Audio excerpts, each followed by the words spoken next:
એક ભારત ન્યૂઝમાં આપનું હાર્દિક સ્વાગત છે।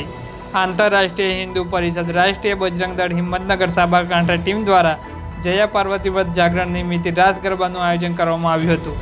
ગૌરી વ્રત, જયા પાર્વતી વ્રત, ભગવાન ગૌરીશંકરની ઉપાસના, ભક્તિ દ્વારા રૂડો અવસર। ગૌરી વ્રત 5 દિવસનો પર્વ છે।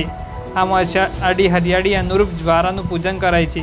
ગૌરોના અષાઢમાં 7 ધાન્યોના પાકથી લહેરાતી ધરતી માતા અને જ્વારા ભગવાનની પાર્વતીના પ્રતીકો છે। આંતરરાષ્ટ્રીય હિન્દુ પરિષદ રાષ્ટ્રીય બજરંગ દળ હિંમતનગરમાં છેલ્લા 10 વર્ષથી સતત આ જયા પાર્વતી વ્રત જાગરણનો કાર્યક્રમ ઉજવાતો આવે છે।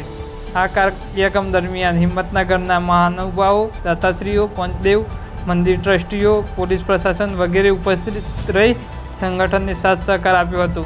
સાથે સાથે હિંમતનગરના લોકપ્રિય અને સુપ્રસિદ્ધ સિંગર વર્ષાબેન બારોટ, બળદેવભાઈ લાલાવાડા, જીગરભાઈ હાથરોળ તથા તેમની ટીમ સાથે હિંમતનગરના પંચદેવ મંદિર મહાવીરનગરમાં ગરબાની મોજ કરાવી હતી।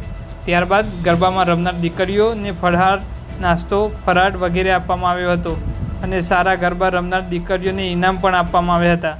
આ કાર્યક્રમ આંતરરાષ્ટ્રીય હિન્દુ પરિષદની જિલ્લા ટીમ, તાલુકા ટીમ, શહેર ટીમ અને કાર્યકર્તા ખૂબ મહેનત કરી આ કાર્યક્રમને સફળ બનાવ્યો હતો। રિપોર્ટર કમલેશ સિંધી।